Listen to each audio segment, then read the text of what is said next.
रामपुर नाम का एक गांव था। उसमें महेश नाम का एक मेहनती किसान रहता था। वो दिन रात मेहनत मजदूरी करके अपने बच्चों का पेट पालता था। उसी गांव में एक सेठ भी रहता था। वो सेठ गांव के भोले भाले लोगों को ठगता था। उसने उन्हें थोड़ा सा कर्ज देकर अपना गुलाम बनाया हुआ था।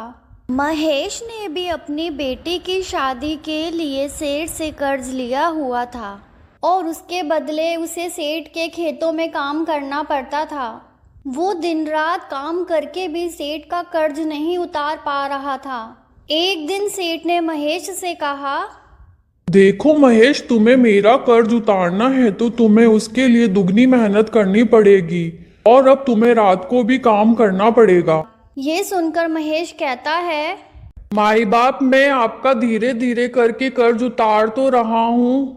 पूरा दिन भूखा रहकर काम करता हूँ और इससे ज्यादा क्या करूँ। सेठ कहता है, वो सब मुझे नहीं पता, बस तुम्हें मेरा कर्ज उतारना है, वो भी जल्दी से जल्दी।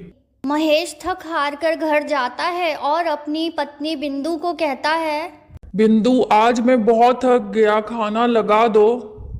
बिंदु कहती है, घर में खाने को कुछ नहीं है जी। कल की बासी रोटी पड़ी है, कहो तो वो दे दूं। महेश की आंखों में आंसू आ जाते हैं और वो कहता है, पूरा दिन काम कर कर खाने को ये बासी रोटी मिल रही है। कोई बात नहीं बिंदु, तुम ये ही दे दो, मुझे बहुत भूख लगी है।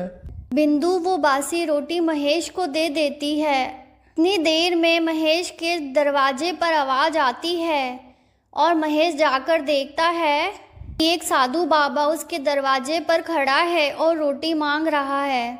महेश ने अभी रोटी खाई भी नहीं होती है, वो रोटी उसके हाथ में ही होती है और बाबा उससे कहता है, बेटा, मुझे बहुत भूख लगी है। मैंने 2 दिन से खाना नहीं खाया और इस गांव में मुझे किसी ने भी रोटी नहीं दी। अगर तुम थोड़ा सा खाना दे दो तो तुम्हारा बहुत भला होगा। महेश बाबा को कहता है, बाबा, भूख तो मुझे भी बहुत लगी है, पर खाने को ये बासी रोटी ही है। अगर आप ये बासी रोटी खा सकते हैं तो आप ये ले लीजिए, मैं पानी पीकर ही सो जाऊंगा। वो साधु वो बासी रोटी लेता है और खाता है और बदले में महेश को दुआ देकर जाता है। बेटा, तुमने इस भूखे साधु को रोटी दी है, इसके बदले भगवान तुम्हारी मदद जरूर करेगा। और बाबा वहां से चला जाता है। बाबा के जाते ही महेश देखता है उसके घर में बढ़िया बढ़िया पकवान के भगोने पड़े हैं। वो बिंदु को कहता है, बिंदु, तुम तो कह रही थी घर में खाने को कुछ नहीं है, फिर ये पकवान से भरे भगोने कैसे आए। बिंदु कहती है, ये तो मुझे भी नहीं पता कैसे आए। महेश कहता है, ये चमत्कार उन बाबा का है, उन्हीं की दुआ की वजह से आज हमारे घर में खाने को रोटी है। आप सही कह रहे हैं जी, ये बाबा का ही चमत्कार है। अगले दिन महेश काम करने के लिए सेठ के खेतों में जाता है तो देखता है कि सेठ के खेतों में पहले से ही फसल लहरा रही है। ये देखकर महेश चौंक जाता है कि उसने तो काम भी नहीं किया और ये फसल अपने आप कैसे आ गई। और जब सेठ खेतों में आता है तो वो ये देखकर महेश को बहुत शाबाशी देता है और कहता है, शाबाश महेश, अगर तुम इस तरह से ही काम करते रहे तो 2 दिन में ही तुम मेरा कर्ज उतार दोगे।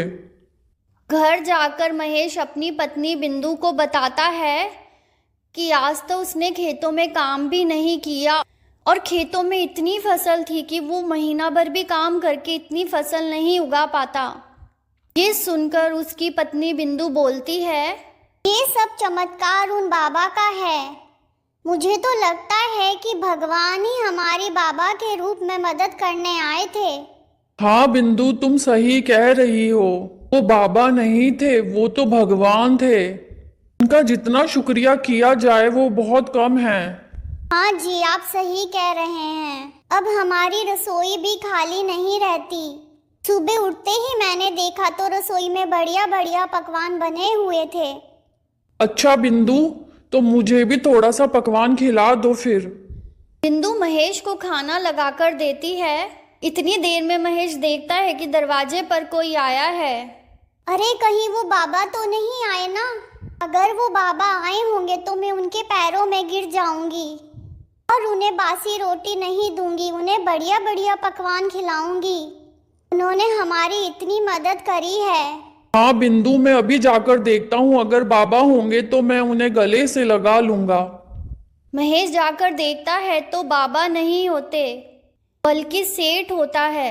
और सेठ महेश को कहता है, महेश अंदर आने को नहीं कहोगे? अरे हाँ हाँ मालिक, आइए। मैं सोच रहा था कि कोई और आया है, इसलिए मैं आपको अंदर आने के लिए नहीं कह पाया। किसका इंतजार कर रहे थे महेश? अरे मालिक, बस वो एक भगवान ही थे जिसका मैं इंतजार कर रहा था। सेठ अंदर आकर बैठ जाता है और महेश को कहता है, देखो महेश, मैं तुम्हारे काम से बहुत ज्यादा खुश हो गया हूँ और मैं तुम्हारा सारा कर्ज माफ कर रहा हूँ। खेतों में इतनी फसल उग गई है कि अब इसकी कटाई करेंगे तो बहुत पैसे मिलेंगे, जिससे तुम्हारा सारा कर्ज उतर जाएगा। धन्यवाद मालिक। और महेश, अगर मैंने तुम्हारा कभी दिल दुखाया हो तो उसके लिए मुझे माफ कर देना, पर सच कह रहा हूँ, आज तुम्हारी मेहनत देखकर मैं बहुत खुश हो गया हूँ। इस कहानी से हमें ये सबक मिलता है कि अगर सच्चे दिल से मेहनत की जाए, भगवान भी हमारी मदद करते हैं और हमारी सारी मुश्किलों को झट से दूर कर देते हैं। इसी तरह की रोचक और मनोरंजक कहानियाँ देखने के लिए हमारे चैनल को सब्सक्राइब कीजिए और बेल आइकन का बटन भी दबा दीजिए ताकि आने वाली हर कहानी आप तक पहुंच सके।